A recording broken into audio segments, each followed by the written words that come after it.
Then let me start it. Good evening from Berlin. My name is Mikolaj Sekutowicz.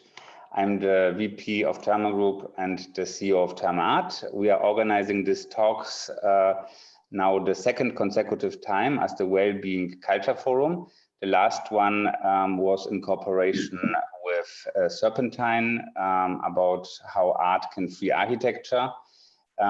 We started actually this Wellbeing Culture Forum as a closed think tank already in March this year, also in the wake of COVID-19, and then we started to do some public sessions. There's a quite big number of people now involved in just talking about how our future can be shaped into more well-being.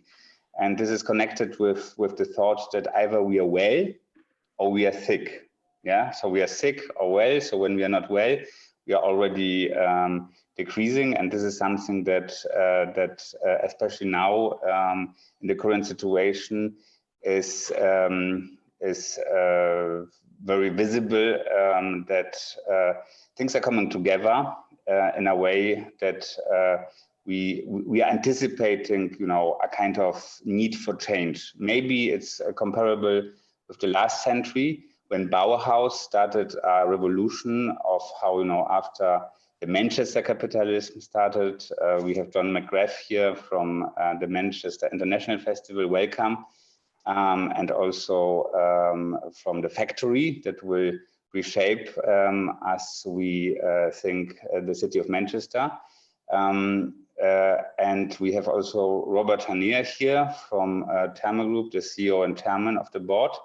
With the project that we plan to build in Manchester, we hope also to be a part of this. So Manchester is an important, you know, fixed point in our universe. It's somehow also a point, a symbolic city for the whole world, because this is where the Manchester capitalism started, and people moved from the countryside into the cities. They had to completely change the way how they live. Instead of being in a holistic environment with animals, with big family communities, they suddenly found themselves in little flats pressed into the city. And Bauhaus was a cultural movement that tried to completely change this and to propose another form of living and another form of organization. And I'm super happy to have here also as Devlin on our board. We are talking a lot with each other. We're talking about how we can implement plans into the city, how we can do it in a symbolic form, in an artistic form, and also in a form that will engage people, because it's all about people and how people come together. This is the topic of this talk. It's the life culture. I was thinking a lot about what means life culture, what means being life. And I think being life, first and foremost, means that we are together with other people, right? So life is a form of life, of really living, of being alive. Because if we are here together in the Zoom call, it's a kind of representation of life. So Franklin, we are meeting the first time here in the Zoom call. I can't wait to meet you also live. You said something, I mean, there was many sad events happening in the past months. One of this was the death of Christo, one of the very, very big artists that we met in his last big installation at the Serpentine. And I see here the quote of your Instagram account when you said that back then the Island project of Christo 1983 was the project to unify people. He did his art out of fear. This is what you wrote on your Instagram. But the effect of his art was the unification of communities to come together. Zoe, I also welcome you. We had this amazing talk, The Right to Refuse, during the Venice Biennale as a part of our support for the Pavilion of Great Britain. You did this amazing exhibition, and we will also follow up with another talk with the British Council in 4 weeks right now, and we are thinking back on the panel that we had together, and we are very happy that you're here. Also, Constantin Chiriac, he's the the founder and president of one of the most important festivals of theater in the world. It's happening in Sibiu in Romania. We are now in a talk marathon connected with this festival. We are very, very happy to have you here. And last but not least, Marc Spiegler.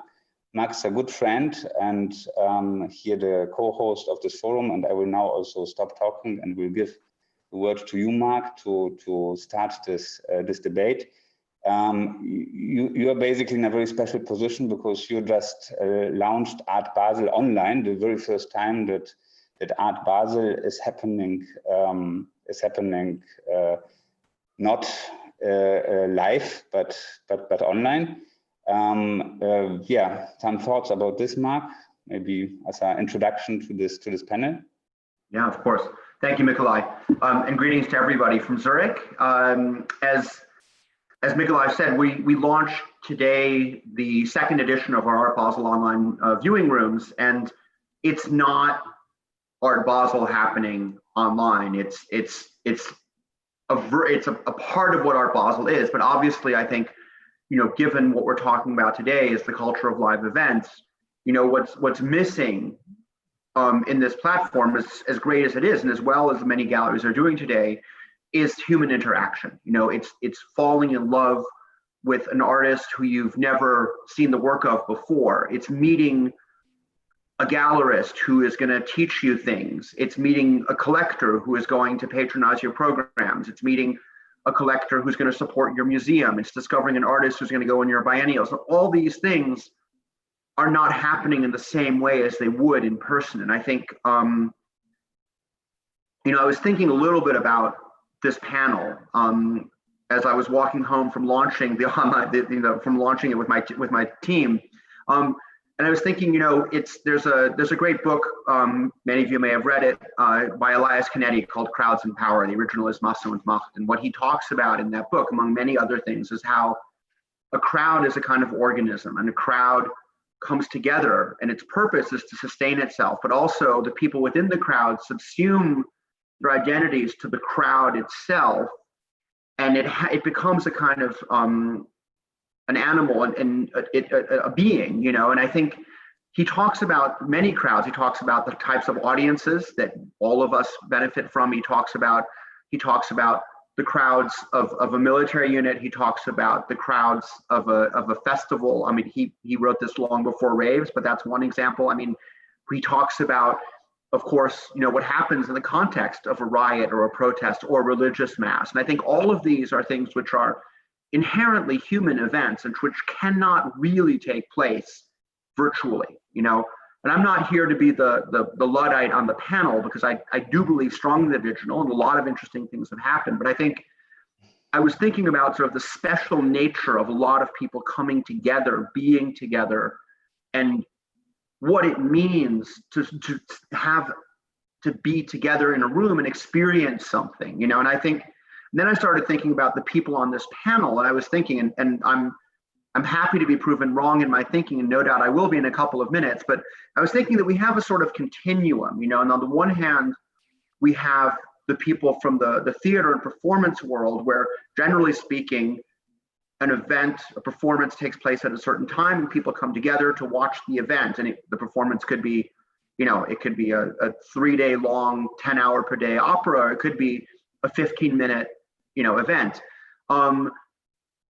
You know, and then you have, then at the other hand, let's say in the middle, you have what I do as an art fair director, which is to bring people together around an exhibition, but it's an exhibition which lasts a very short time. And there's an incredible kind of energy, which I was really missing yesterday when I was on Messeplatz in Basel. It was, you know, sadly, or ironically, or in a bittersweet way, I happened to come to work precisely at the moment when normally everybody comes streaming through the doors, and to feel the vacuum on Messeplatz was borderline heartbreaking. But there's a particular energy that happens, and then, you know, 6 days later, all the art disappears and the walls go back into storage, and it's done, you know. And then museums are in a different way, and I'll let Franklin and Zoe talk about this, but what's definitely clear is that the museum of today is not just an exhibition where people come and look at art. You know, on the one hand, I think, if you've ever had the pleasure of being alone or virtually alone in a museum before hours, after hours, on a Tuesday morning, it's a different thing to see art there without other people around you. And again, I'll let Zoe and Franklin go into details. I think what's definitely clear is that not only in terms of the general thinking about museology, but also in terms of the specifics of what's happening during this crisis, the museum is also a place where communities are built and where communities coalesce and where communities unite.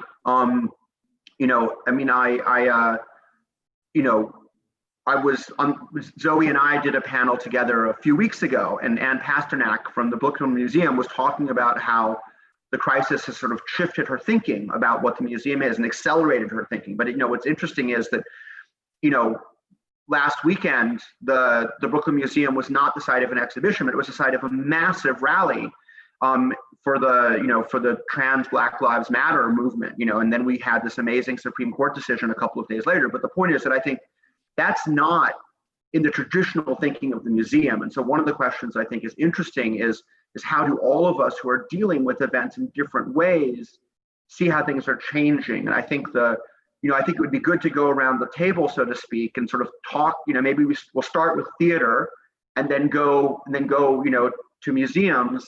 But I think the real question is, how does what's happened change the nature of events, short-term and long-term? And also, how do we square everything that I said before, which may be completely wrong, about the nature of crowds, and what a crowd does in terms of the performance?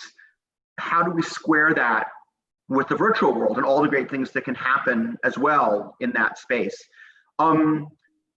Should we start? I'm gonna be a little bit old school and say ladies first. Can I start with Devlin? And maybe I'm curious, what your thoughts are, as someone who has really gone into theater in quite an innovative way. How do you see things changing now within the space that you're in? Short term, long term, where does the digital play in? Okay, thank you so much. Listen, because I've been talking a fair amount lately, and I'll just preface what I'm about to say, because I tend to come off as somewhat positive in my enthusiasm for all these extraordinary interventions, innovations that we've been provoked into having to consider. So before I share my enthusiasm for some of them, I have to preface all of it by saying there's nowhere I would rather be right now than in the middle of a field of 100,000 people screaming and dancing and spitting and doing what I normally do once a week. So before I show you all my enthusiasm for what we have to do now, I must tell you that. So what I did in preparation for this talk a little bit, because I found a bit like Mikolaj, I hadn't really considered why we use the word live. And I looked up in my little online etymology dictionary, the first use of the word live in this context. And unsurprisingly, the first recorded use of the word live in relation to a live event is 1934. So we only ever started calling things which were always live in to distinguish them from pre-recorded. So it was live as opposed to recorded. That's what it meant. So all of this is us defining ourselves in relation to recorded versions of ourselves. And of course, in the 1930s, that meant one thing, and it's meant progressively more things as we've powered through our digital adventures. But really, when I gave it some more thought, I thought, what does it really mean? It really is talking about the nature of shared time. And that's what it was really trying to tell you when it first was used in 1934. This is time that's being lived in a moment together. Breaths are happening in that same moment of the world turning, whereas when it's recorded, it's slightly offset in time. So that's what I think this is really all about, is how do we define ourselves in relation to time? And, you know, in my world, the piece that I was right in the middle of making in March was all about collective singing. I was making a piece where the show couldn't start until everyone sang. And I had been doing a lot of research into the health implications of collective singing. And it's, of course, well documented that if you sing together, your levels of endorphins rise and you are kinder to each other. You are more empathetic to each other. And of course, what I read today is that, you know, there is nothing more toxic right now than singing together.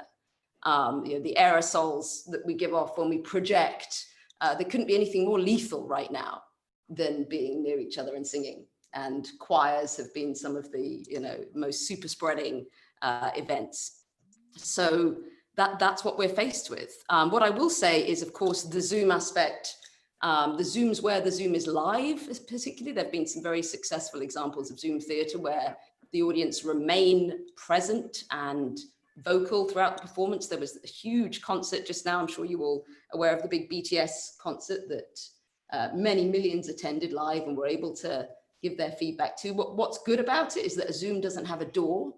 You don't, it levels out the demographics of those who are able to attend, the ethnicities and the social demographics and the age demographics and the ability demographics are leveled out. So I guess what we must do is take all of that with us, take it with us into the new architecture. Let's everything we've learned from this period, I guess, we take it into the architectures and the systems as we hopefully emerge.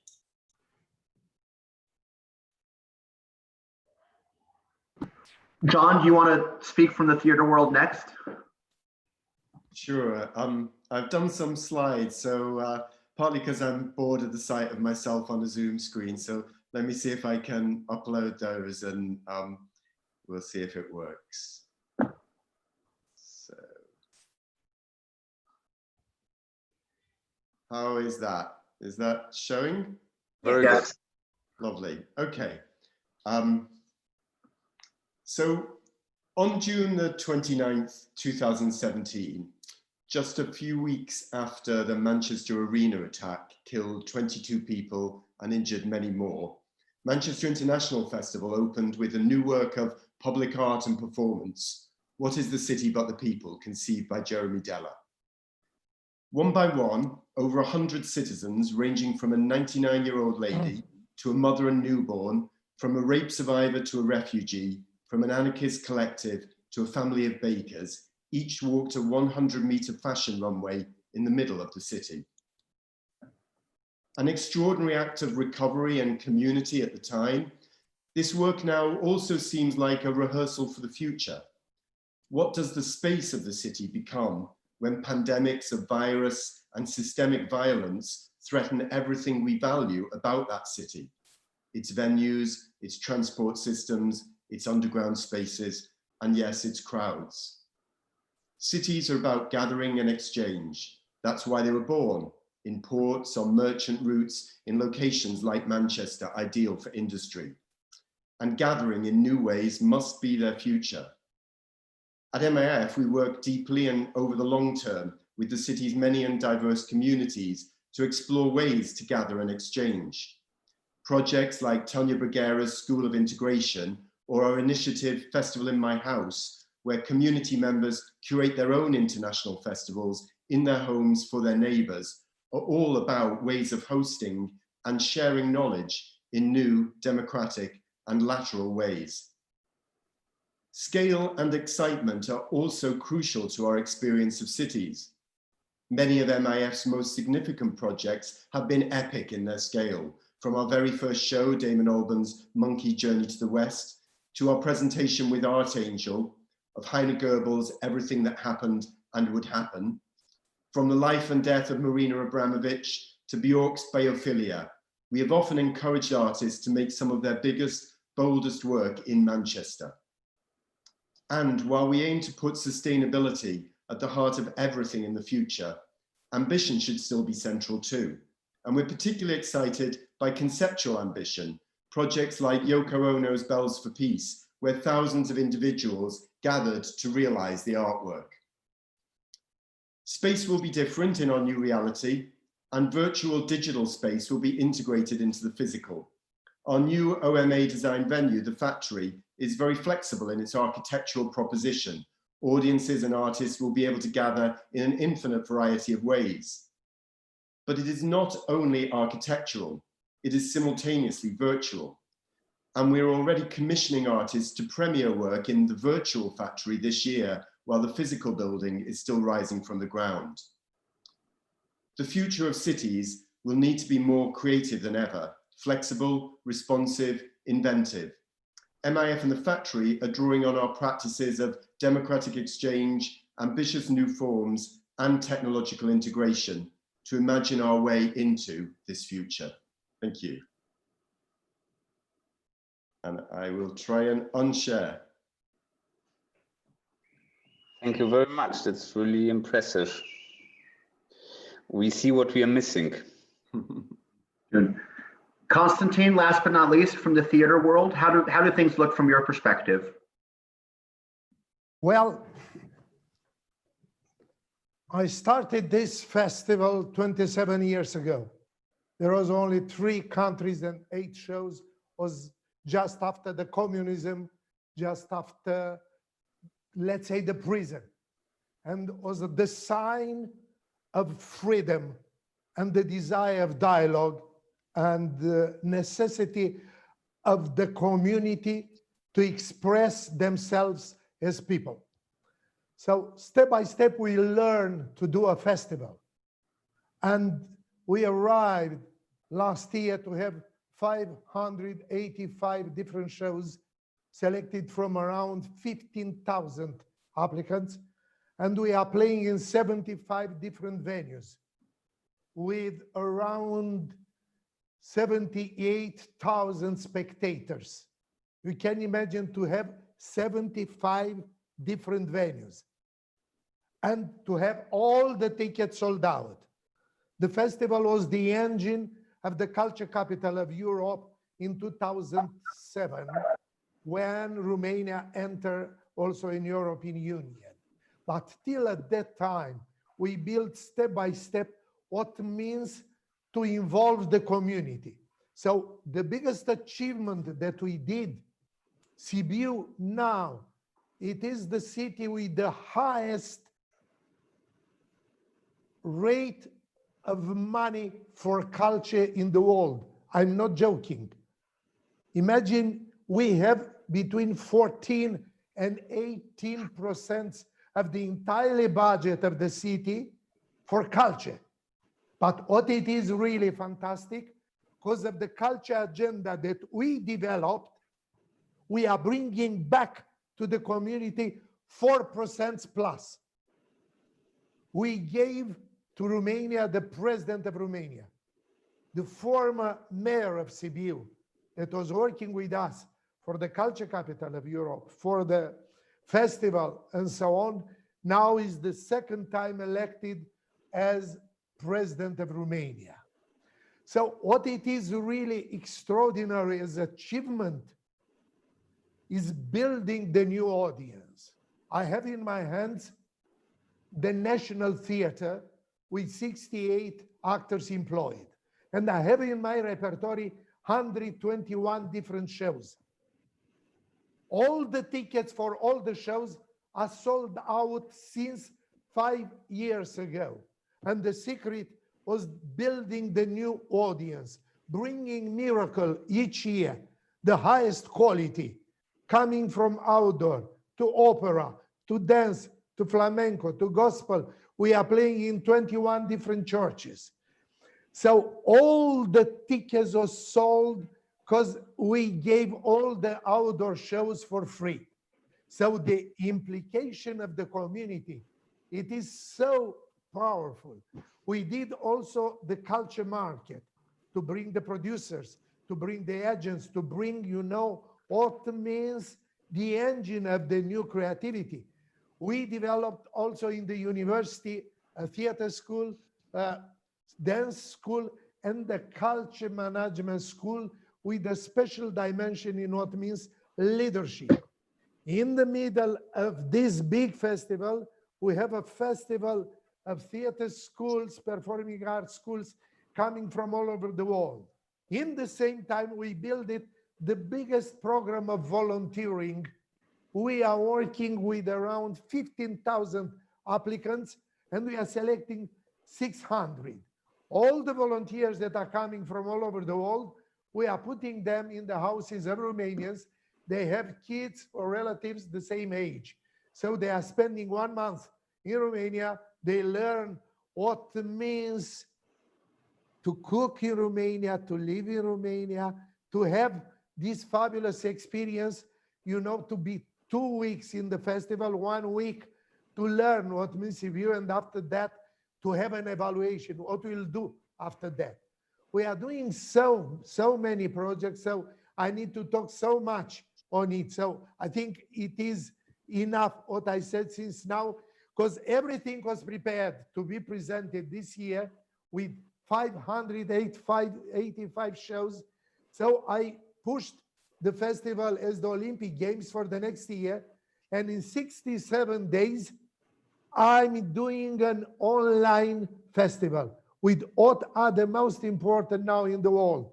And I have the biggest shows from Peter Stein to Lev Dodin, from Declan Donnellan to Pippo Del Bono, from Necrocius to Ostermeyer, from Eugenio Barba to Krzysztof Arlikowski, from Silviu Purcarete to Luc Parseval, from Rimas Tominas to Jan Lauwers, from Milo Rau to Emanuel de Marcimota, from Hideki Noda to Robert Wilson, from Angela Gheorghiu to Peter Sellers, from Johan Amori to Sasha Waltz, from Akram Khan to Michel Noiret, Vertigo, Kibbutz, Maria Pajes, Group F, Opposito, Teatro dei Venti, and so on.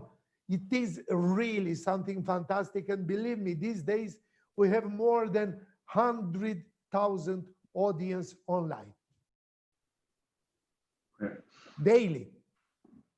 So I'm going to segue, or we're going to segue rather, from theater to the arts world, to the fine arts world. And I guess I'll start with Zoe, Franklin, if you don't mind. And Zoe is in the very surreal position of running an institution, starting to run an institution immediately as it was going into lockdown. And so in a sense, to the extent that you're active, it's digitally active. But I'm curious, obviously, you know, you've put a lot of thought into what the Chisenhale Gallery will be, given where it is and given its history and given the future that you're designing for it. So, I mean, I'm curious, where do you see events fitting in? Where do you see the community fitting in to the mission, you know, now, and then obviously as soon as you can reopen your doors?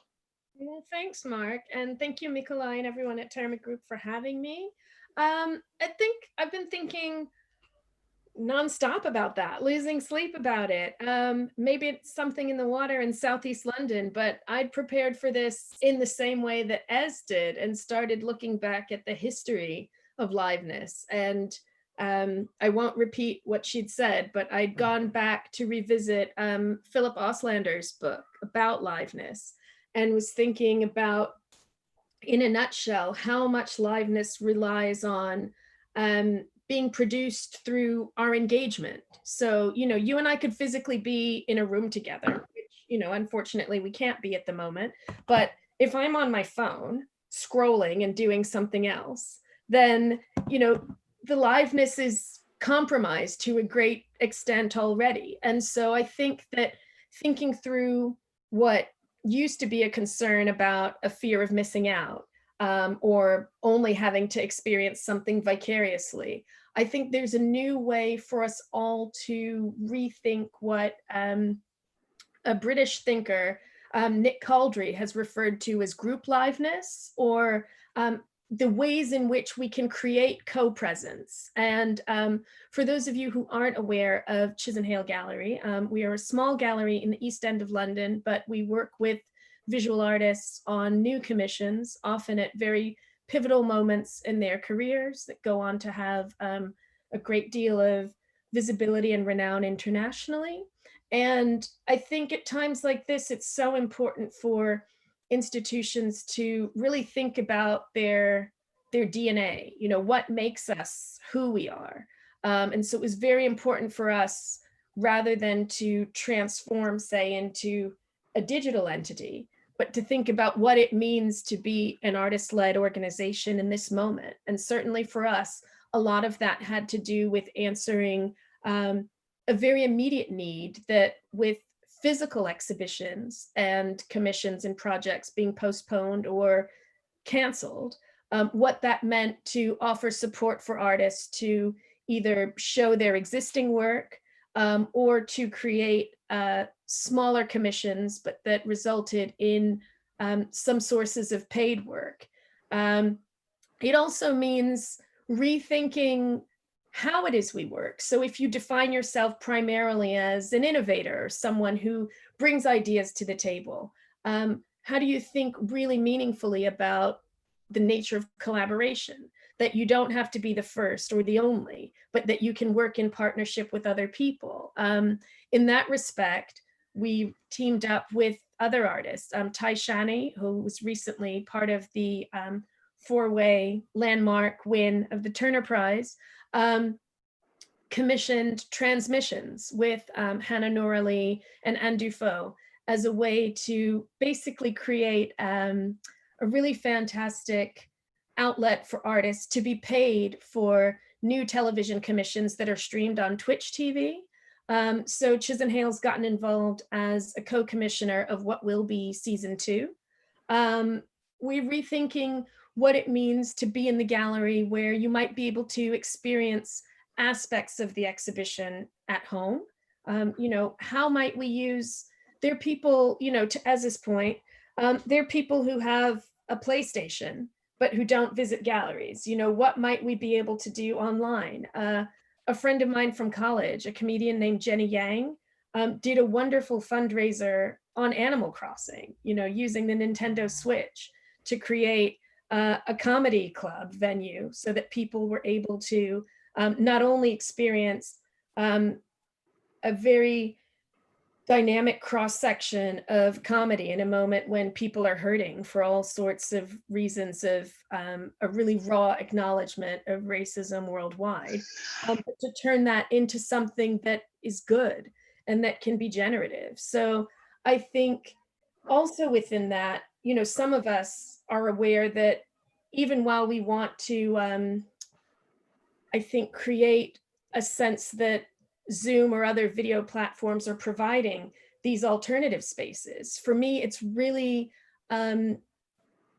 redoubled an effort to think about what it means to create a safe space. I think it relates to Manchester as well. As we know, there are racists or, you know, anti-trans lobbyists who make a point of trying to breach various Zoom meetings or safe spaces virtually. So what does it mean once we're back in our physical spaces to ensure that those are safe for, you know, the artists we care about, for the audiences we work with? All of those things are part of my like very real and present thinking around how that kind of shared engagement and co-presence can be kind of meaningful and productive, you know, whether we're in the same physical room together or not. Thank you, Zoe. Last but not least, Franklin, is your museum open? I've lost track of what's happening in Miami. No, we've been closed since March 16. I think, you know, in light of the conversation, and firstly, thank you, Marc. Thanks for having me, and Therme, thank you for having me, Mikolaj. I appreciate it, and sure. Panelists. We started as an institution in 1984, and Mikolaj, you mentioned it, the passing of Christo having a particularly strong resonance for us because our founding director, Jan van der Mark, worked with Christo for over 30 years. And actually, the first project that I would consider to be a kind of the beacon of contemporary art in Miami is 1983's Surrounded Islands. That whole project was about participation, obviously, was about the type of brilliance that Christo and Jean-Claude brought to all of us in terms of bringing people together, in terms of creating moments in which dialogue, cross-cultural conversations, all of these things had the potential for happening. And I think of that very much as the genesis of a conversation on contemporary art in this city. Our museum opened 7 months after that project with Jan van der Mark.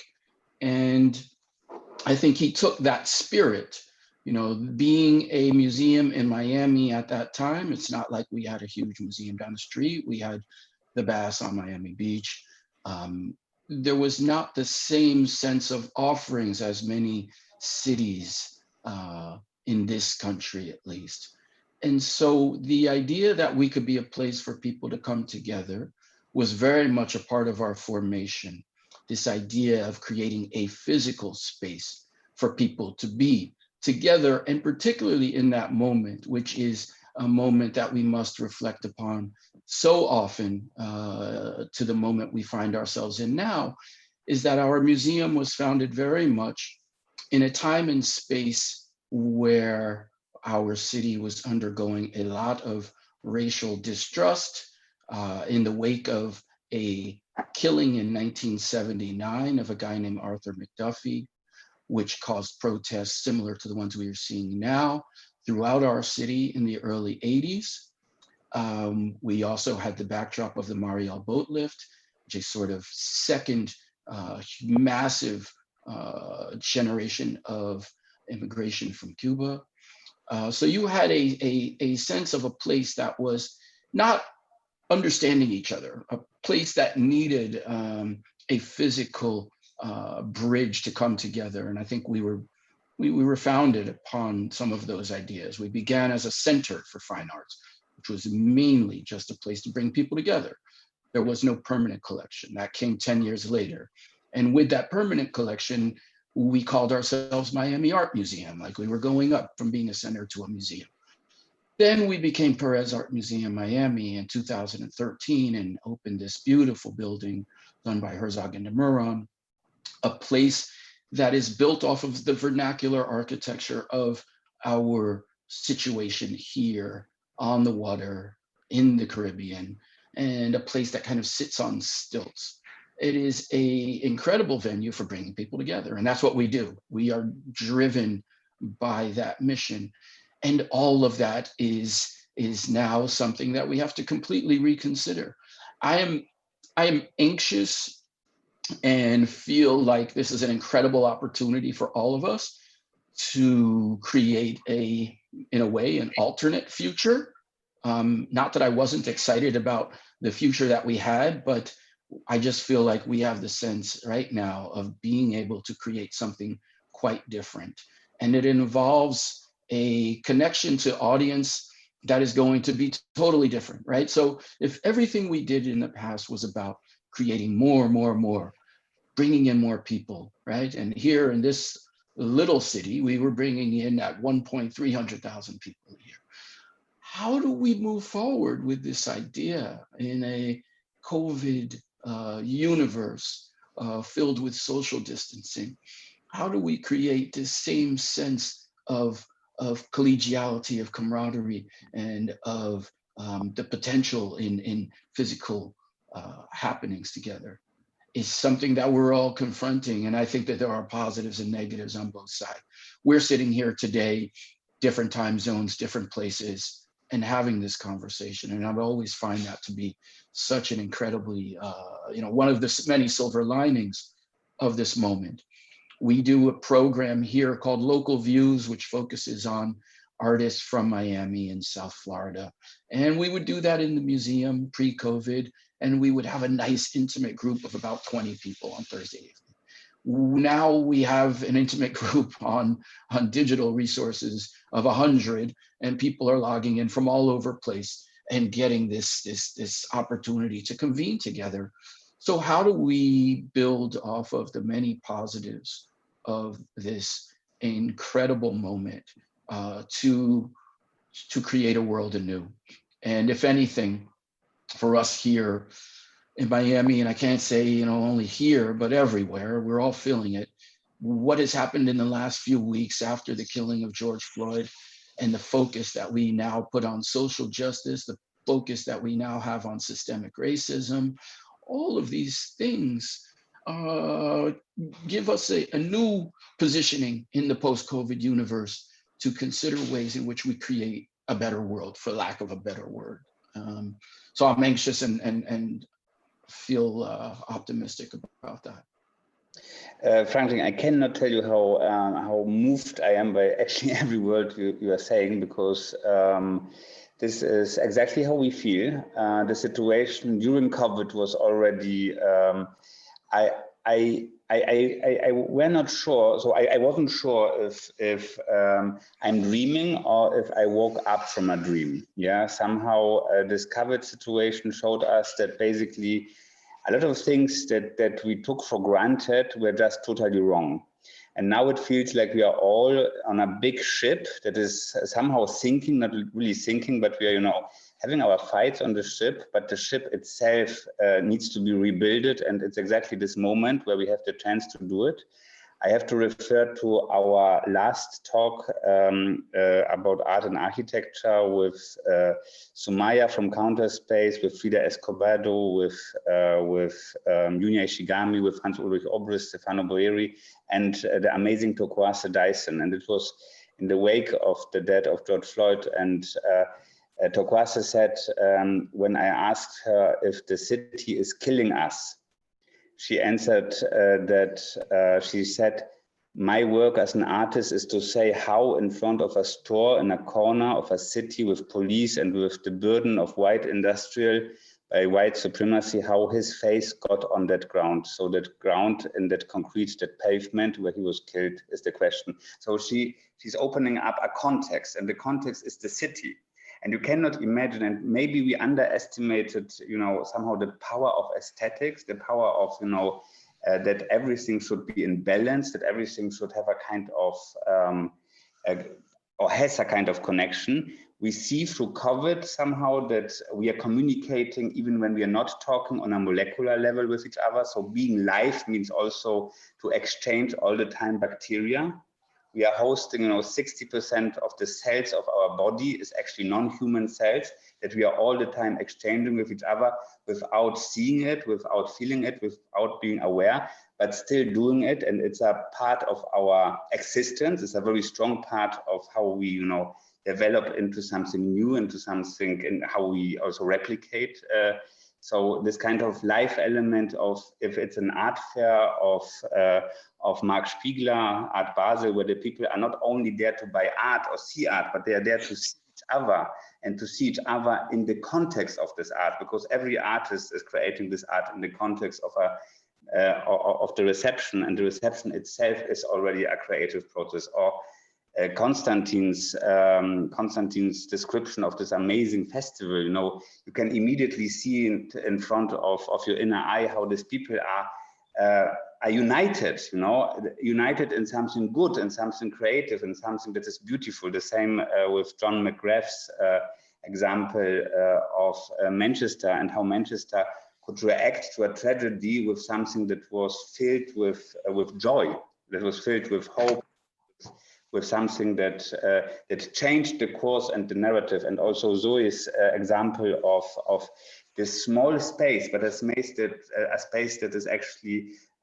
building a very real community, that is creating a space for a community to develop, not to consume something, not something that is already, you know, created by somebody else just to be bought and consumed, but something that you can participate in creating. And I think there's a very thin line between the riot and the festival, yeah, because every riot has an element of a festival, because the people want to be together and they want to create together. And the question is, because what we saw through, you know, through the past years, that festival culture became a leading culture of escape, because we have to escape the city into something else, you know, because the city itself took away all this free space, all this space that is a space for creation. And this is where I want to ask Robert to tell a little bit about our vision and the vision that he's also mainly responsible for. We talked a lot about it. What we try to do with Therme is we try to create the spaces, like we try to take the museum and to work with the museum together, like we hope that we will work together with the factory in Manchester, like we work with the Serpentine Gallery. And we try to get also this feeling of the festival and the feeling of simply vacations, you know, the moment when we leave the city, leave the space where we struggle, and we can be ourselves, we can be humans, and bring it back into our daily lives. because who come up with the concept that our daily life actually is the struggle, while the exception is where we can be ourselves. This is the concept of Therme, and Robert, there's nobody better to maybe introduce this concept a little bit. I lost you at mainly responsible. So I'm mainly responsible for something, but I need to know about what. So I'm really happy that we're having this talk today. Tomorrow we are following with a series of talk in the context of the Sibiu Festival, which we are now doing in the 3rd year. And I'm in a talk also with Constantin, and we always have a bet going who talks less. So hopefully I win tomorrow. The context of that, and I think that this will speak a little bit about what we are doing at Therme Group. And basically, a company like ours should start with thinking about the physical infrastructure. And I think what we did and what we are doing at Therme Group and try to do is to think about it backwards, about the contact infrastructure and how we are creating not a physical infrastructure of our will, but a much more a context where we invite people to to contemplate, collaborate, and share with us the whole environment. That's why we have initiatives like Therme Art, and we had initiatives like Therme Forum, and maybe a few sentences about the Therme Forum that has a great example and a great declination what we did in Sibiu.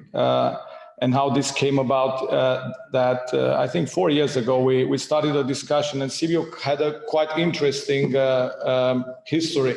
The history was not that a city was looking for a new infrastructure to create art, to create cultural production, and to create audiences. Sibiu basically created almost grassroots that audiences and that cultural production, and needed an infrastructure. And when we sit down, we said, look, what we are trying to do at Therme is basically the same thing. We are trying to look what the culture,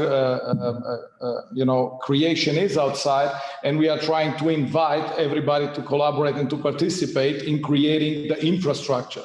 And we said that the new infrastructure of the city, the new infrastructure of the new venue and the new physical space shouldn't be a product of will, but it should be merely a product of conversation and collaboration. So it was starting a series of talks under our Therme Forum umbrella 3 years ago, peaking this year. And this year it's quite interesting because everything changed this year, as we see. That out of this conversation, out of the infrastructures of ideas, the physical infrastructure will come about. And it's not imposed on the city, but it's brought to the city as merely as a product of his core existence and frames of development throughout the years. So that's a great example what I think we are trying to do, and I think we are trying to do that on many layers. And I think to answer your question, where we are standing as a group and where we are seeing ourselves at this interference about physical and digital spaces. I have today in a talk a very interesting quote. Somebody said that we are now in a post-digital era. And I find that thought quite interesting because I think coming back into 2019 and looking at this year, we will all have, I think, or most of us, a common understanding that the digitalization will move forward very strictly.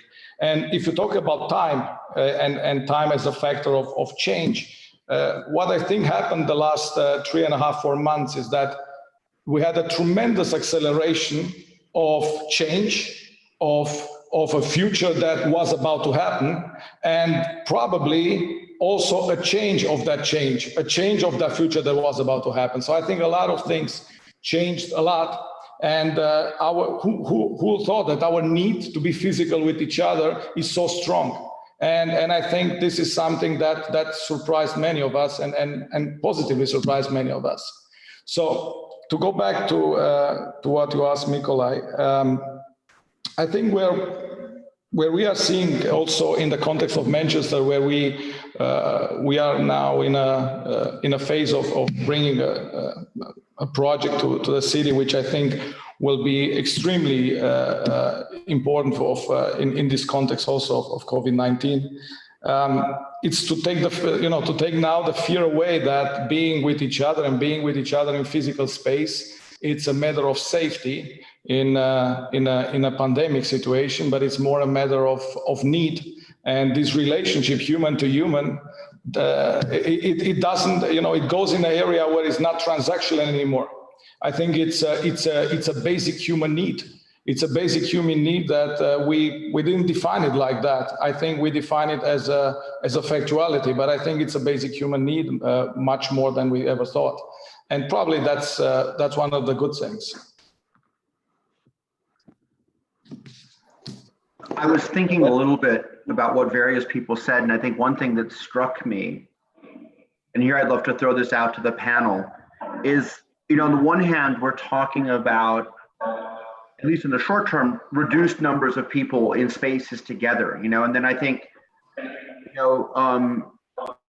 Zoe made this very good point about, there's a very different thing if I'm sitting here and talking to you, or if I'm sitting here and talking to you like this, because I'm not there. We live in a state of continuous partial attention if we're not careful about it. And so an optimist might say, and I'll be the optimist here, an optimist might say that on the one hand, the crisis drives us apart or doesn't allow so many of us to be together, but that perhaps having been denied each other's presence for so long, when we're together, we'll be more engaged. This would be the great thing, is if people who haven't seen their friends for 2 months turn their phones off when they see their friends, or people who haven't seen a live performance for 3 or 4 months don't start taking pictures in the front row and lighting up the thing, and I think it's I'm curious what the panel's views are, because I think we have, on the one hand, a health need not to congregate, but on the other hand, I think a human need and a cultural need to be, for those who are present, to be more engaged than they were in the past. So I guess my question to you is do you think I'm delusional in my thinking or not? You're muted. You're muted. Muted again. Muted again. There you go. How am I now? You're great.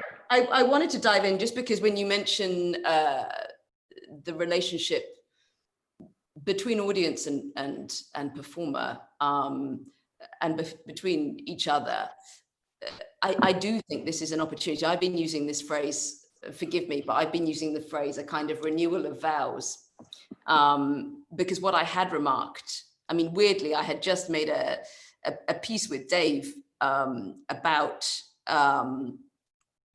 my perception when I was arriving at some of the large-scale concerts I was working on.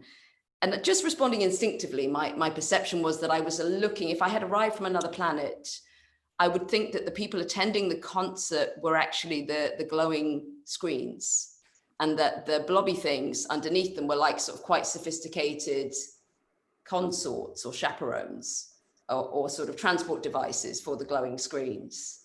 That's what it was beginning to look like.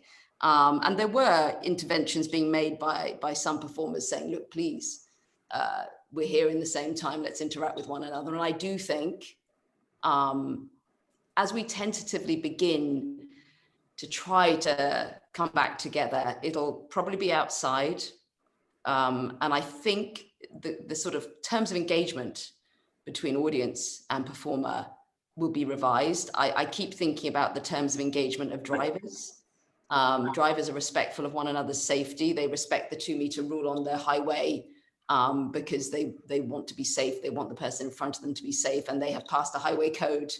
And I believe that we may have to enter into something like that kind of mutual responsibility towards one another as we start to come back together. And I guess my closest experience of it was when working on larger Olympic ceremonies, when we cast huge numbers of members of the public as part of mass movement moments. These are people who are not professional performers. So in a way, the audience perhaps comes on that set of terms of engagement. They come as participant, and maybe that's a sort of, you know, return perhaps to how theatre began, which was as ritual as participation. And when I was a teenager, we went to the Rocky Horror Show in the 80s, and we dressed up and we knew the call and response. We knew what our role was. We had to say this bit here, we had to wear this thing. So maybe the wearing of protective masks could be attacked as an adventure, as something that's, you know, a place to set our imaginations. And maybe the spacing between us, there's ways to create exquisite, beautiful geometry, top projected geometry, like we do in big Olympic ceremonies. And maybe, as you say, this sort of terms of engagement, this, I love your phrase, Zoe, of co-presence. I wrote that down. I'm afraid now that's my new word, along with anti-fragile and co-presence, and group liveness. I was just writing those down while you were speaking. I think they're fantastic phrases. So I think if we can cultivate anti-fragile co-presence, then this hiatus, and we know that these hiatuses have happened before. We know that they happen periodically in Shakespeare's time. This hiatus is a time for us to sort of grow, look at everything. I mean, I've been phoning heads of West End theatres going, let's just remind ourselves that most of what goes on in those spaces is not great. You know, it's not inclusive demographically, socially, racially, age-wise, finance-wise. You know, let's take this moment to make some big sweeping revisions that we needed to make anyway. Yeah. I think there's also another important element to this, that if you want to be together, really together with another person, you have to make yourself vulnerable. Yeah. And this is something, for this you need a space. That's actually something that Frida Escobedo, when we had the last conversation, she told us that this was this piazzas, you know, in Mexico, where people, they had a certain ambiguity, so you could just go there, and the old people would use them in their way, the young people would use them completely different. They were not predefined as a function, and they were open for everything, like a kind of city as a theater, yeah, where the play happens just spontaneously, and the people can, because they own it, they know that this is their space, this is their safe space. And I think the capitalistic, the extreme form of capitalistic economy created spaces that are not belonging to the people. They are somehow rented to the people or sold to the people on a temporary basis, but they're not really feeling like home. And the question, I think, here to all of us is how we can apply the practice of you guys, because we are creating festivals, museum shows, communities, to something that is that we can build.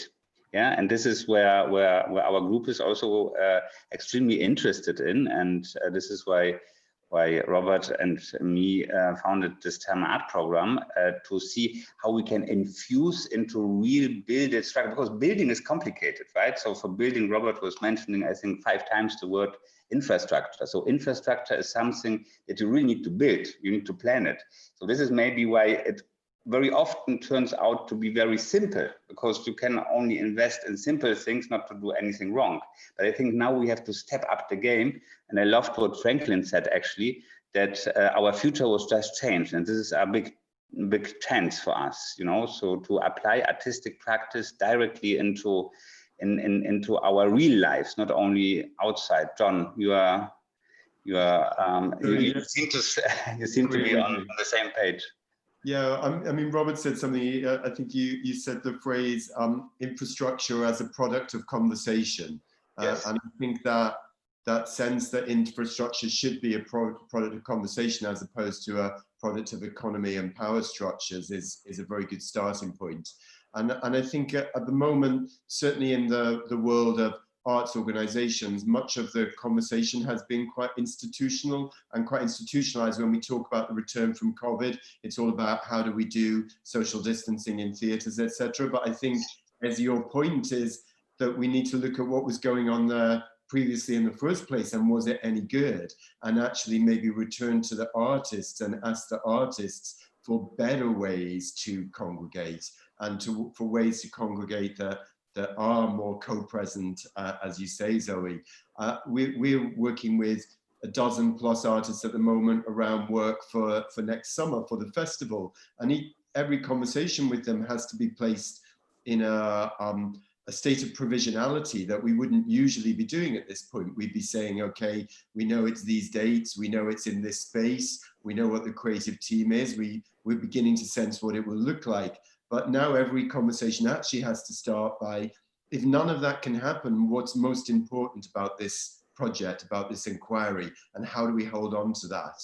So I think that sense that there's a different quality of conversation with artists, and that the answer to these questions about how we gather is inherently a creative one rather than an institutional one, is something that we should very much hold on to. I was thinking, Let me John, revert to that. I think it's quite important what you said, and I'm completely agreeing with that. If you look at how infrastructure is creating now, infrastructure is basically creating by a justifiable need. It's not just the need of it, the economical need of it, but also a need that needs to be mathematical or classical in a kind of a structure, mostly a power structure, justifiable about that.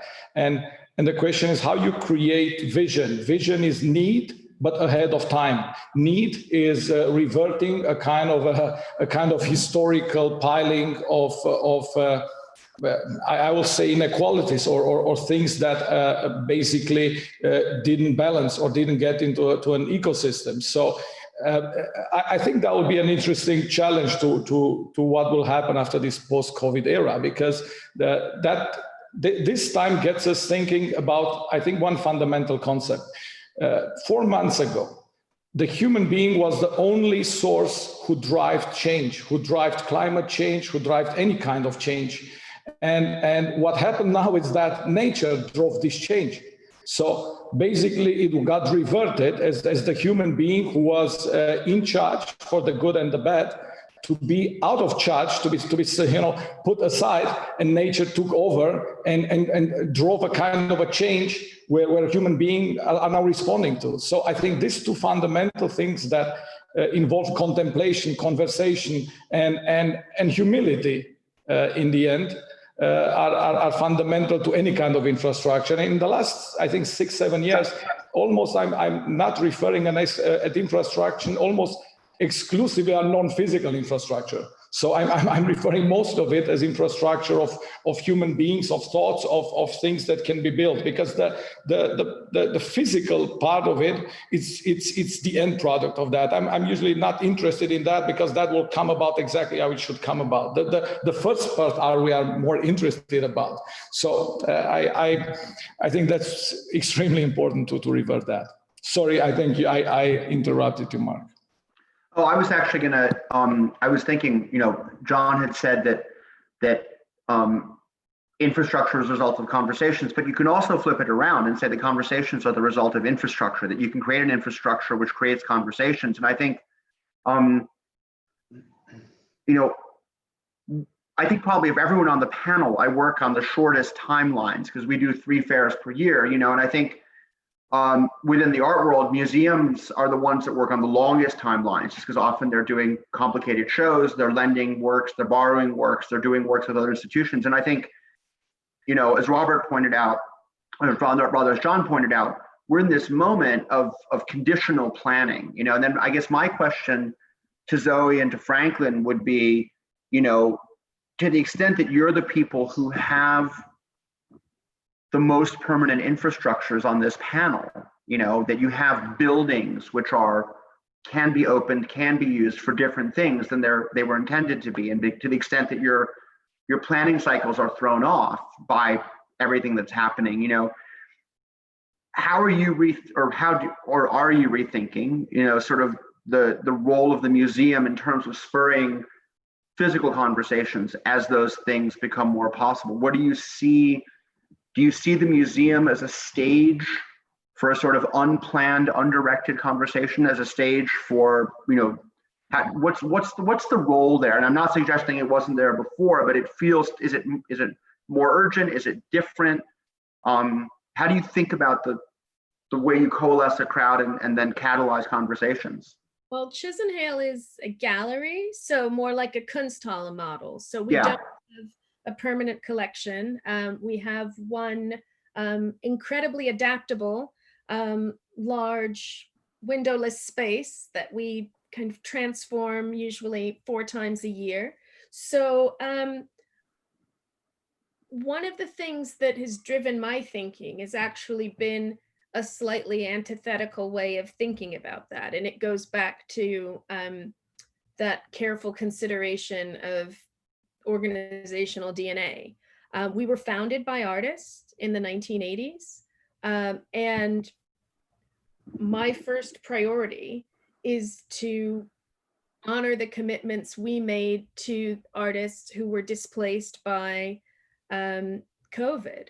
So my thinking in terms of reopening and working very closely with a very dedicated team is to honor those 3 exhibitions that would have otherwise happened this year and couldn't. So again, that way of thinking about a schedule that one has to keep to, I think we're small and nimble enough where actually the right thing to do in this instance is to slow things down and program slightly differently. And as we think ahead, precisely what you're saying about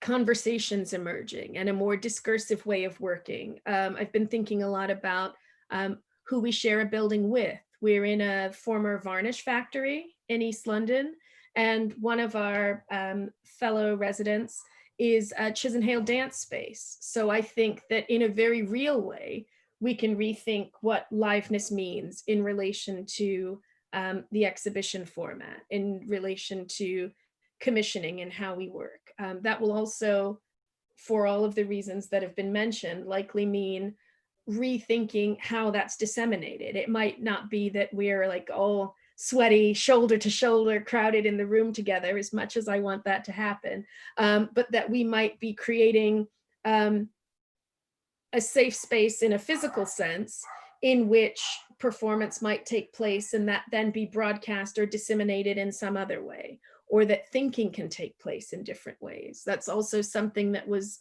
a big part of my thinking working at Tate and collaborating with colleagues like Catherine Wood, which resulted in the performances that were about to happen with Tanya Luken-Linklater and Fustan Linya-Kula and the absolutely formidable Okwia Pokwasili. So there are ways of thinking about how what is meant to be something fixed, by the time all the ideas are fluid until they cohere, they coalesced in some kind of presentation, ta-da, and then what changes are the people who move through the space. I think that there's more scope for us to think about how the format of our commissioning will change. And I think to the point that John made, a lot of that will be artist-led as artists rethink what feels urgent or necessary. The way that we want to be critical friends and stewards of artists' kind of most ambitious ideas is going to be evolving. So I'm excited to be a part of what changes, but I don't have a foregone conclusion. Thank you. I would love to hear from Franklin also, and I would add to the question of Marc. So our Wellbeing Culture Forum is also about creating a manifesto, and I will ask everybody of you for one sentence later. Maybe you can already start to think about it. What would be the right sentence to add to a manifesto of a better city, of a better space for human beings? And Franklin, as you are running this institution that has already the tradition of being developed out of a movement, not planned from the beginning as something stable, but not planned, but just developed out of urgency, an urgent situation. How you see now this new future developing, because it's like you're taking now a turn into hopefully the right direction. How you see, or we are taking it, how you see your institution repositioning in this context? Absolutely. On one hand, we are an institution now in the sense that You know, we have a collection that we've worked very hard to grow in the last 5 years in particular. And so I'm excited about getting to see the fruit of that, to see what kind of thematics and what kind of juxtapositions we can create with all of this work that we've collected that we have not had the opportunity to actually present until this point. That's exciting. For us, being in a place like this, outdoors is the new indoors in many ways, right? So we're thinking about programming outside. Why not? I watched a Dave Chappelle special a couple of days ago, and it was brilliant. No, he's sitting outside, he's in a sort of amphitheater, people are socially distanced, everybody can hear, and it's a different type of experience. We're not trying to squish everybody in.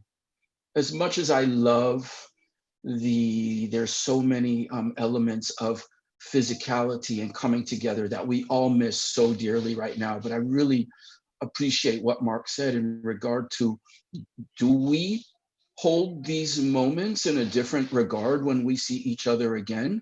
I can't imagine seeing somebody at a fair right now and walking through them, or December at Art Basel, walking by them and actually worrying about my phone like I inevitably do and have done in the past. I think it will truly be a different moment for us to appreciate each other's physical being. And I really look forward to that in a deep way.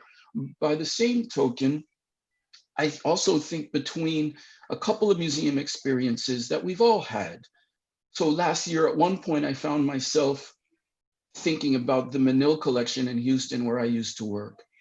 And this building in this little neighborhood, right, built by Renzo Piano to be a big inside of a small place. It was surrounded by little bungalows. So how do you let it still be a part of that character? And then you go inside, and it's a place where you're most often, you have a confrontation with beautiful works of art that is often a solitary one. You know, it's not this kind of audience or attendance driven event. And then I think back to being in the Louvre last year and trying to see a picture where really what I was taking a picture with was not a picture, it was a picture of people. And it was about the congregation of people all trying to see the same darn thing. So I love these two kind of poles, these opposites, and I look forward to getting back to those. But the one thing that I would say is a guiding light for us within this moment, and it makes me think of my old friend Cesar Garcia in Los Angeles, is mistakes, right? He runs a place called the Mistake Room. And although we are an institution with a collection, a significant one, and we can do those things, and we're going to do those things, we also have to be ready to take mistakes, to make mistakes and say that, what the hell, let's see what happens. Can we do a show that is a new way of thinking of things? Can we think curatorially in ways that are innovative and unique and take into account our new situation? I hope so. I don't know exactly what that looks like, but I know as a director in this moment that we are being forced to change. Our budgets will all change. And I hope that we feel as though we can make some mistakes and try some things that aren't going to work and figure out what does. Yeah, that's actually super beautiful. I think the courage to make mistakes will prevent much bigger mistakes. This is something that I think is something we can take out of this talk, that the courage to do mistakes is so much of this moment. Sorry, Mikolaj. Please. So much of this moment is about learning from each other and recognizing and I think absorbing from other people. So for us to also let go of some of the reins or some of the power structures that we all know need to be reconsidered in this moment will potentially put us in a better situation. I have one question that is directly related to this that I want to direct to Constantin, or as you wanted to say something. Sorry, you raised your hand. So I mean, Franklin, I so agree with what well, everything that you're saying, but I particularly agree with this question of courage, and between us as a community, I wanted to just sort of put something to everybody that I've been thinking a lot about, which is, now that we know how much we can do by Zoom, do we, as a community of artists and curators and people involved in cultural, do we set ourselves some kind of flight budget? Because I was shocked. I just got an email today from someone who wants me to judge something. They said, okay, well, you'll do 2 nights here and you'll fly. And I was like, whoa, no, surely not. Surely to judge something, I don't need to go there. You know, do we not now, in this moment, all of us, and it would have to be all of us together, we'd have to literally, I mean, one of the things I wanted to touch on, Zoe, when you mentioned that Chisenhale dance and Chisenhale, the gallery start to fuse, is one thing I'm sure all of you have found, and I've certainly found in this period, is a new porosity between the institutions. I've never spoken so much. I've never had so many institutions that are normally siloed now suddenly becoming gorgeously porous to one another. And can we, during one of these big town halls, all agree some kind of contract with each other where, you know, we can do a panel like this. Normally, all of us would be getting on flights to do this. And surely we've got to come out of this going, when do we fly and when do we not fly? Because we're all culprits in it. How do we do that? I'd love to know everyone's thoughts on that. Mikolaj, you are a great traveler. How are you going to stop, man? Come on. You have to invite the world to come into your head. I mean, I think this is something that I learned now during this lockdown, that most of the things, even if you travel, most of the things are still happening in your head, you know. So basically you can travel there also without moving. And this is what we are doing basically with this Wellbeing Culture Forum. We couldn't take it off with all the panelists, like traveling to one place to talk with each other. When we do it this way, it's actually much more productive. So there are things, especially rational thinking, everything what you can do with words, you can do online. Everything. I mean, I've been thinking a lot about the paradigm of the football match on the TV in the pub. So what you get there is a group of people who are a community. They're not alone on their phones. They are together. They have that, you know, physical, corporeal togetherness, and they're physically local, but they are watching something that's digital and global. So they're part of a digital global community and physical local community. Could we, like John, you know, partner Manchester International Festival, you know, could we partner that together with Constantin's festival? So you have a cross broadcast. So all of that extraordinary stuff that Constantin just described to us. And by the way, man, I just want to be there and see all of it. Could those two cross pollinate? So you have a physical local community in Manchester, another physical local community in your city, and then you cross-pollinate, you cross-broadcast them. I mean, could we be doing that with fashion? Could we be doing that with music? Could I have, you know, Billie Eilish is performing in LA and Dua Lipa is performing in London, and there's a physical local attendance and then a, you know, cross-broadcast digital global attendance. So because the biggest, you know, as you know, the biggest carbon footprint, tragically, from our mass gatherings is the audience arriving. This is the terrible thing. Even if we didn't have any lights and we didn't have any scenery and we literally just put the band on the stage, our hugest part of the pie chart of the carbon footprint is the audience getting there. So I'd love to know what everybody thinks. Is there any hope for us, you know, trying to take this lack of, you know, diminished flying? Do we give ourselves a budget and we say to our collaborators, when they say, can you come here, you just say, well, I'm sorry, I've used up my flight budget for this year? I think this is an extremely interesting, very personal perspective, because we are really thinking how you can apply it directly in your life, right? And you're also applying it. I mean, you're also talking about the cultural sphere that we are somehow connected to. But outside this cultural sphere, there's also this big world that is basically flying all the time and producing goods and services. And, you know, all this is also happening. And actually what you want to do now, what you just proposed, is to apply a cultural practice that we could already apply. Yeah, that we are already applying, what we could develop in culture to our daily lives. But this transition from cultural practice into daily life, this is something that I think we can learn a lot from, because we can experience, we can develop, we can basically create so many other forms of, of coexistence, of meeting together. We for example, just did our Burning Man camp that we planned to do at Burning Man in Nevada. We did it online. So Artu Manumani created the catharsis structure that we planned this year to build at Burning Man online, and we did already, all the gatherings around it, and everybody with the Oculus glasses or through the PC directly visited this space, and it also recreated a form of gathering that we could enjoy very much, not at all comparable with the live event of Burning Man, but very much going into a direction where you can have a taste of future.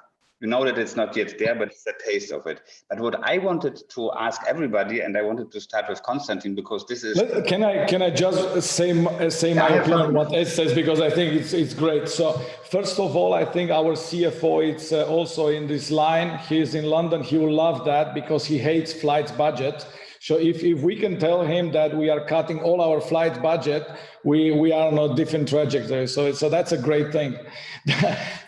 On what I think about it, I think that's a fundamental question, because I think the question, it's about how we are valuing human interaction as a new kind of valuing that. So are you traveling to Beijing for a meeting, or are you traveling around the world, to hug one of your parents? What's the value of that human interaction?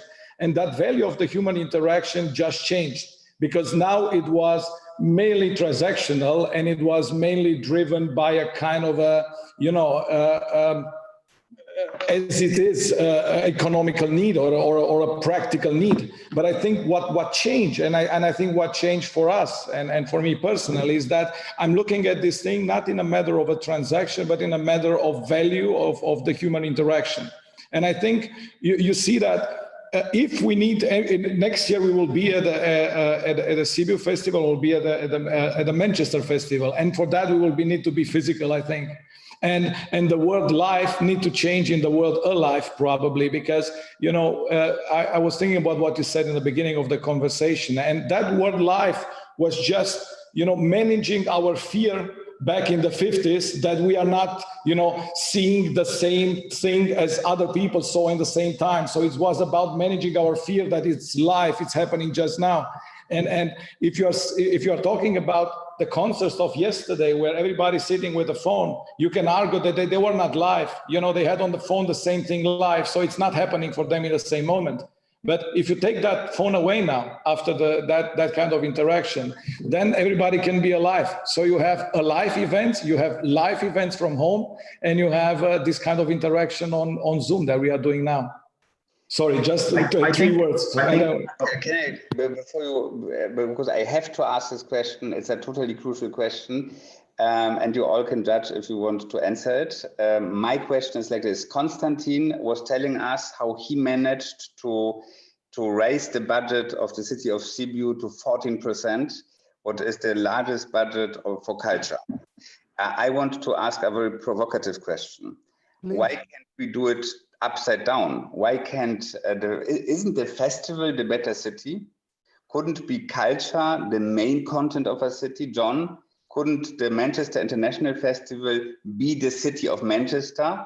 Couldn't the budget for culture be 80% of the culture? I mean, it's a provocative question, but shouldn't we see, in the wake of automatization, in the wake of like all the investment forums that we are participating in, all the big hedge funds, they are all investing now in human-related services, yeah? No, in services, because they know we are that talking too much. Believe me. Yes. The things are more simple. Look, the sun is giving us the light, and also what means the life. And it's not asking something back. Last year, the theme of the festival was the art of giving. So if us as creators, as producers, if we are doing something without to wait something back, we are building another kind of audience. What I said, I got from many presidents, emperors, and so on, a lot of awards. The best award that I'm receiving late in the night when I'm leaving my office at 2, 3 o'clock, I'm jumping in a taxi. And there are so many moments when the taxi drivers said, Constantin, you are not paying. It's the biggest prize. So we have the content. Now I have 5 different shows already produced, able to be online, but able to be also on the stage. I have 68 actors that are working daily, the chair of poetry and stories. And at 9 o'clock each evening, all the kids from my community, but not only from Sibiu, from entirely Romania, and everything is translated in English, in German, in French. The kids can hear stories, can hear poetry. In the same time, I have so many conferences with the best personalities, so I can produce this. So I have solutions. What Robert said, now the biggest challenge in Sibiu is what will be the way to have a new building of the theater, a center of congresses, and an institute of research to bring everything that we achieved already. Because we don't need now to fight to bring a bank. For my festival, I have 8 banks that are fighting to be partner with me because they need my visibility, my quality in what I'm working with all the public. When you have in 2 months and a half, nearly 3 million visitors in what we produced. And we did an improvisation from March till in this festival. And there was 3 million visitors. Nobody got this amount of visitors. So everybody, they want to be together with us. All the banks, all the producers, all the sponsors, and so on. So it is about miracle. It is about quality. It's about what I said, building trust. So this is Marc. You had a comment here, but I think it's going in this direction. Can we make the city a festival? Can the city become a theater? Can this become, please, our main content of our lives? No, we might take care of what means the people from each community. If we are paying attention of their celebrations, if we are looking what religion they have, and all the celebrations in a year, what are the natural celebrations coming from the seasons? What are the job celebrations? And if we are doing a culture agenda related to the people, they will be together with you and they will pay attention in what you are doing with them. If you are taking care for their kids, believe me, I know to say by heart 3 weeks entirely poems. So I can give for everybody a gift. And what I'm teaching to my students, also to my collaborators, is to give, not to wait to say, give me. No, I'm giving you. And if you are giving each day, and if you are paying attention for each person from your community, for sure you are a winner. I was going to say, I think, and maybe I'll play the devil's advocate here. You know, I think interaction is important to culture, and interaction requires travel. Absolutely. You know, and so I think as much as the city can become a better cultural organism and a stage for culture and a stage for protest and a stage for education and a stage for conversation, you don't want the city to close in on itself. Absolutely. And I think what's important when we think about travel is the same as is when we think about work, I don't believe for a second this kind of Greta Thunberg idea that the planes are going to stay on the ground. They're already taking off. But I think in the same way that we now question, did I need to go into work to do a kickoff meeting or a status quo meeting? Yes, people brainstorm better together. There's no question about it. People learn better together. For me, we brought 2 Manchester International Festival performances to Art Basel. We brought 14 rooms. We brought Temple del Postino. Nothing you could do with video or VR would equal being in those performances. In the same way, Franklin and I have become friends because we've been stranded in some very strange places, and not, I wouldn't say forced, because I love Franklin, I always have, but I mean, like we've had the opportunity to get stuck on buses together going around Qatar. We've been waiting in lines to get into clubs in Miami. We've also toured our museums and the shows, but I think the point is that it's not that travel will disappear. I think that we have to think about how we spend it. I don't even want to focus on the planes. It's like, how do we spend our time? Who do we spend our time with? Who do we travel? What is the focus of our energies in building the cities around us? What is the focus of energies in building institutions around us? And I think, I can say personally, and I'm not proud nor ashamed of it, like, this has not been a period where I've been reading a lot of books or watching a lot of movies. Like, I've been trying to keep things moving. I've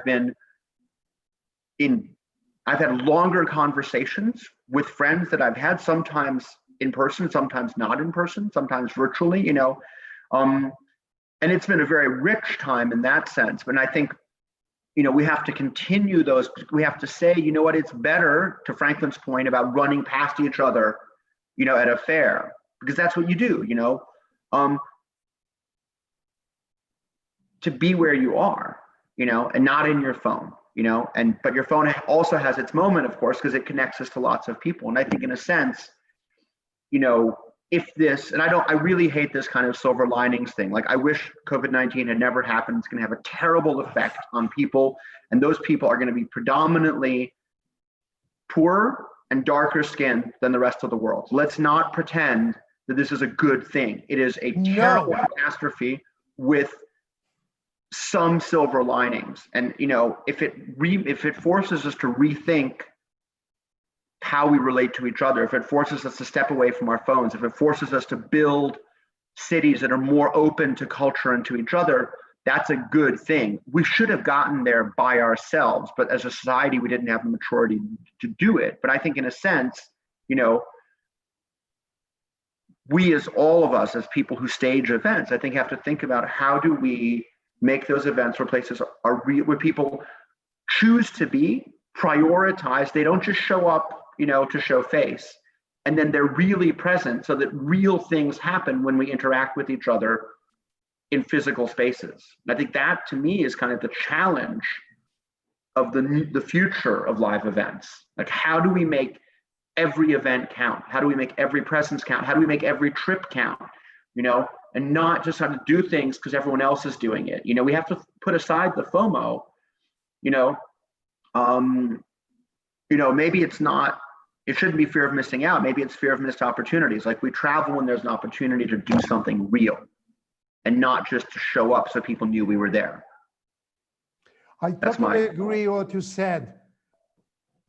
We did this festival because we are taking care for our spectators. And what I said from the beginning, the biggest achievement was to build the new audience, to transform, the citizens that hadn't any possibilities to see in the communism time the real dialogue between artists traveling from all over the world and being in a community.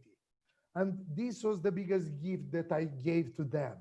So being, for 2.5 months, 3 months nearly, all of them like in a prison in their houses, nobody doing something for them, was my duty and our duty to give them a little beauty, a little dream, a little poetry, And this was really extraordinary for them. So coming from here, we are building again all these relations with them. So I think it's the most important, because if we as artists, producers, if we are not thinking that each spectator, it's very important, and they have kids, they have relatives, they have a lot of pain, some of them are maybe not in a good healthy, and if we are bringing something for them daily, they will trust us forever.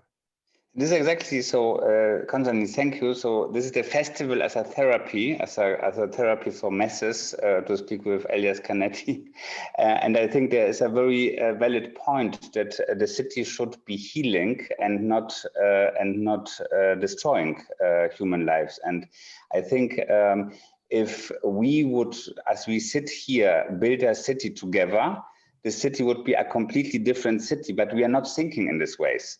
We are thinking in institutions, we are thinking in temporary projects, we are basically, creating events, creating festivals, but I think we can create a city. I want to share the screen just for 1 second, just to show you one, this is especially for us, one visualization of the project where we already received the building permit. So this is not a crazy visualization, this is a buildable object that is already permitted for Manchester, and it will reduce one thing extremely. It will reduce the tourism that is going out of Manchester to be in a warm tropical environment. This is basically what we are trying to build, and what you can see here, what is already totally complex to achieve, is that we change the way how you usually structure a building. It's organic. It works with biomimicry.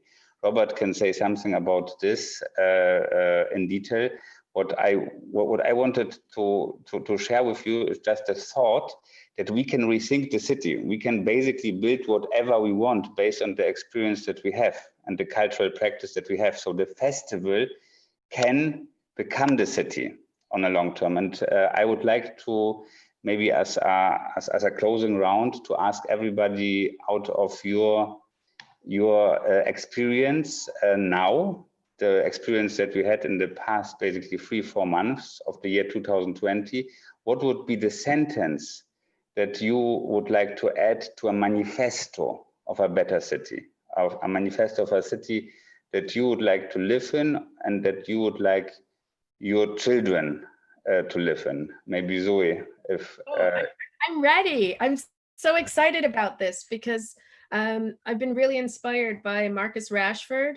For those of you who aren't in England, obviously Great Britain is a unit out of many countries, and with the schools closing soon for summer, even some that have only partially reopened, both Scotland and Wales we're going to carry on offering meals to children who need them over the summer months. And if it weren't for a very phenomenal young man who's a footballer named Marcus Rashford, who knows hunger from lived experience, campaigning for the government to U-turn in England so that the children who need it have lunches here as well, then many, many children would be going hungry between mid-July and September when they went back to school. So for me, I think that, and this includes artists, this includes so many people, but to sum it up, for me, a better city uplifts its most vulnerable. Thank you very much. S? Oh, we have to unmute.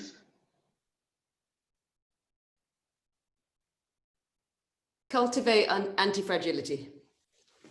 Oh, very good. That's, I think, an extremely important topic, to make the system growing out, through stress and through pressure, to a more complex and more probably, because in complexity there's something that is beautiful and in the same time strong. yeah, to be more beautiful and stronger. Yeah, John? I'll just start by, of course, saying that Zoe meant to add that Marcus Rashford is, of course, a Manchester United footballer. So just to own him a little in all his glory. For me, the best cities, like the best festivals, are profoundly local and profoundly international, and they're never nationalistic.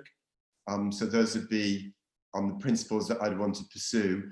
And then in terms of a line for the manifesto, relating to a lot of things that we said, to create a city, as cities have always been, as a place of exchange, but of fair and equal exchange. Thank you. Robert? Well, a lot have been said today, and a lot of great things I think will come out of this conversation. But probably if I have to give a kind of a quote of a city, I will say, there was never a better time. Like, I think it's every day the best time to conversate, contemplate, collaborate, and share in a city. Thank you. Franklin, what is your take on that? These are also good. Create a governmental position of empathy. We need that now more than ever, and they should have oversight over every elected official in every single municipality. That's so beautiful, and that's so true. Constantin? So, community is the meaning of a country, and it is so important to have the right persons who are leading the communities in a country with a good policy, to be, in a way, a little bit quite near to the creators and to understand what means the beauty of human beings, what means to be with the legs on the earth, but also able to play with your hands the stars. That's very poetic and I think very true. Marc, you're wrapping it up, but you have to demute yourself.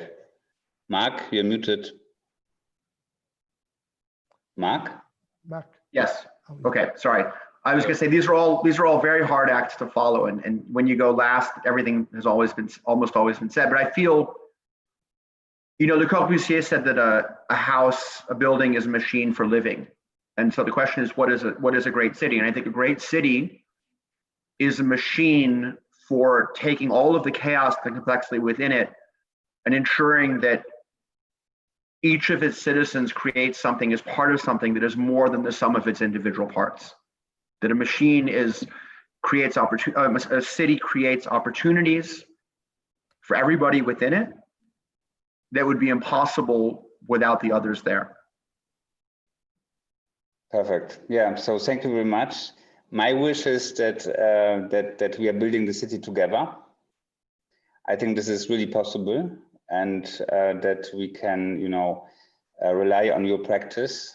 And we are very, very happy that you participated in this talk. Marc, thank you so much for co-hosting it. I want to invite you all at this moment, when we wrap it up, to the next talk that will happen on the 24th of June.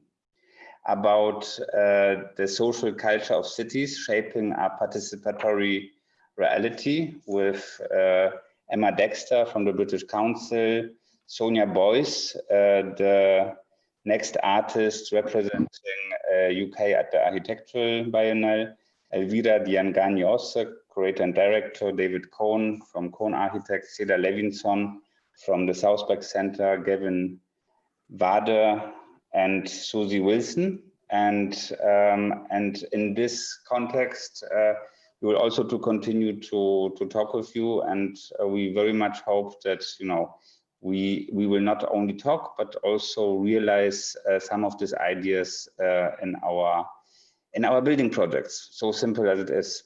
Thank you very much for participating, and thank you also to the listeners and viewers, and talk soon. Bye-bye. Bye, everyone. Bye.